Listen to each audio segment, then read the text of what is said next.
अब 5 अक्टूबर ये मीटिंग के अगले दिन जब हमारे पुरी साहब मिले रीड हॉफमैन से, तो 5 अक्टूबर को एप्स्टीन हरदीप से पूछते हैं मीटिंग कैसी थी, यूजफुल थी, प्रोडक्टिव थी। हरदीप कहते हैं साहब मेरे को पर्सनली मिलकर आपको ब्रीफ करना चाहता हूं। बताइए, फिर मिलने का बहाना कुछ तो है, फिर मिलना चाहते हैं और कहते हैं आपके इंटरव्यू में कि मैं अनईजी हुआ। एक इंटरव्यू में बोला, दूसरे में बोला in hindsight it was a mistake. भाई ये बार बार खींचे क्यों चले जा रहे हैं आप एप्स्टीन के पास? ये है क्या? फिर आगे बढ़िए साहब। तो ये 3 साल 14 से 17 की मीटिंग्स मैंने आपको बताई और इंटरव्यू में कहा 8 साल। 8 साल नहीं है, 3 साल है, क्योंकि 14 में तो पहली बार मिले थे और 17 में न्यूयॉर्क छोड़ दिया था। 14 से 17 के बीच में 10 महीने न्यूयॉर्क में नहीं थे, वो भी कम कर लीजिए। तो लगभग 2 साल में आप कितनी बार मिले ये आपके सामने मैंने रख दिया। और 62 ईमेल्स जो हमारे पास अभी हैं, 30 एप्स्टीन की इनको, 32 इनकी एप्स्टीन को, 14 मीटिंग्स हैं, वो मैंने आपको उसकी भी सूची दे रहा हूं। अब यह आंकड़ा क्या क्या बताता है आपको?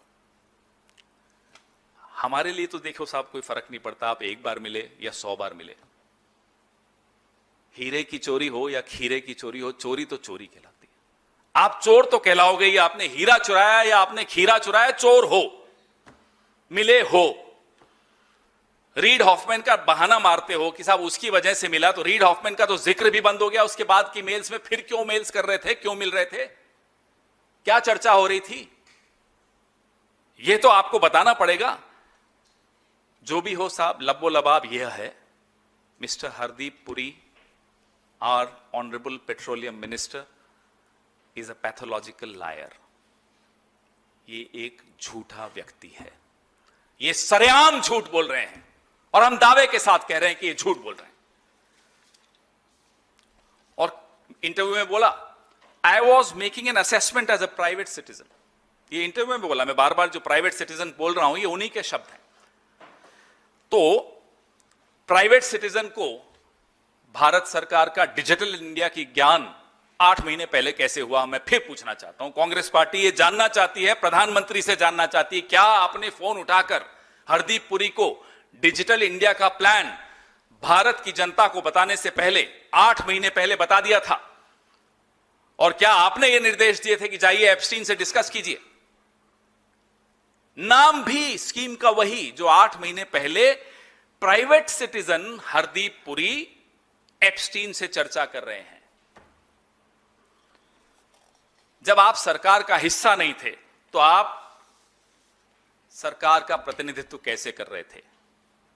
प्रधानमंत्री जी, आपको जवाब देना चाहिए किस तरह की विदेश नीति आप चला रहे हैं 2014 से, कि अपने ही अफसरों को, अपने ही अमले को, अपने ही विभाग को, अपनी ही सरकार के एक महत्वपूर्ण विभाग को नजरअंदाज करते हुए आप हरदीप पुरी और एप्स्टीन का इस्तेमाल क्यों कर रहे थे? यह आज पूरा देश जानना चाहता है। आज सुबह मेरी एक आईएएस ऑफिसर से बात हो रही थी, तो मैंने कहा आईएएस हो जाता मैं तो फायदा ही होता, चलता रहता, नौकरी अच्छी थी। बोले साहब बिल्कुल नहीं, अब तो हम आईईएस हो गए। मैंने कहा ये आईईएस क्या होता है? बोले इंडियन इवेंट सर्विस। हम सुबह से शाम तक ये इवेंट कर रहे होते हैं, एआई समिट, ये समिट, वो समिट। मैंने बोल दिया मेरे फोन की पूरी वो जांच करेंगे किससे बात हुई। खैर जो भी हो, तो आप आईएएस आईएफएस ऑफिसर्स की आपने ये हालत कर दी है कि जो हमारे राजदूत हैं उनको आप बाईपास करके हरदीप पुरी और एप्स्टीन को इस्तेमाल करते हैं। आईएएस की ये हालत कर दी कि इंडियन इवेंट सर्विस कर दी, क्योंकि खुद आप इवेंट मैनेजर हैं तो आपने सबको इवेंट मैनेजर बना दिया।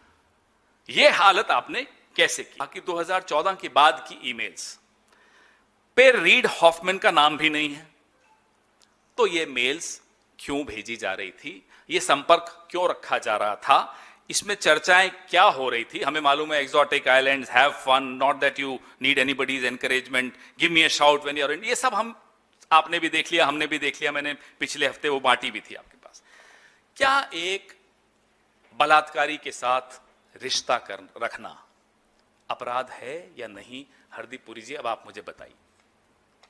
जानते हुए कि वो बलात्कारी है, आप कहते हैं, उसको भी छोटा कर देते हैं उसके क्राइम को, बोलते हैं साहब नहीं 2008 में तो Epstein was in house arrest. एक और झूठ।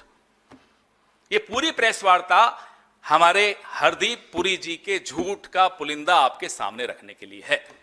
कहते हैं 2008 में Epstein was in house arrest. मैं आपको सेंटेंस के डिटेल्स बताता हूं। एप्स्टीन ने जब अपना गुनाह कबूल किया तो 18 महीने जेल में रहे। 2008 में 18 महीने जेल में रहे। उसके बाद हाउस अरेस्ट में 1 साल रहे। अगर हमारे इस देश के प्रतिनिधि को, आईएफएस ऑफिसर को, अपने आप को वह आला दर्जे का आईएफएस ऑफिसर कहते हैं, मैं और आप हकीकत जानते हैं, उन्हें यह नहीं मालूम कि जिस व्यक्ति से वो अपना संबंध बढ़ा रहे हैं, जिस व्यक्ति की वो सेवाएं वहां ले रहे हैं भारत सरकार के लिए या किसी के लिए, हमें नहीं मालूम, 18 महीने की कैद काट कर आया और 1 साल अपने घर में नजरबंद रहा। क्या आपको यह नहीं मालूम है तो आपका हक क्या है सरकार में रहने का? आइदर इट्स पुअर जजमेंट और इट्स पुअर कैरेक्टर। कोई तीसरी चीज नहीं है इसमें। और you are under tremendous pressure to sacrifice your character, to sacrifice your judgement. Who was putting that pressure on you? दबाव किसका था कि आप सब कुछ भूल गए? मोहे आई न जग से लाज, मैं इतना जोर से नाची आज कि घुंघरू टूट गए। ये हालत कर दी।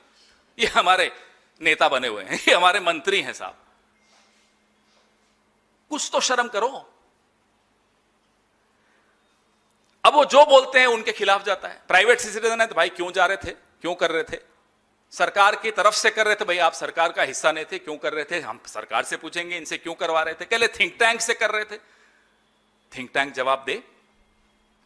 थिंक टैंक पर इंक्वायरी हुई है, थिंक टैंक से इस्तीफे हुए हैं। उस इंक्वायरी में हरदीप पुरी का कोई रोल नहीं दिखाया, तो थिंक टैंक के बिहाफ पे नहीं कर रहे थे। तीसरा झूठ, हर जगह जब वो मुंह खोलते हैं झूठ बोलते हैं। और तो और, जब एप्स्टीन हाउस अरेस्ट में थे ना, तो जीपीएस में एंकल मॉनिटर लगा रखा था। राजदूत साहब, इतनी भी जांच नहीं की आपने। राजदूतों का काम होता है कि इस तरह के एक्सपोजर से अपने आप को बचाएं, क्योंकि राजदूत का एक्सपोजर मतलब देश का एक्सपोजर। राजदूत के पास देश की सीक्रेट्स होती हैं। राजदूत एक बहुत महत्वपूर्ण व्यक्ति होता है। उसको यह नहीं मालूम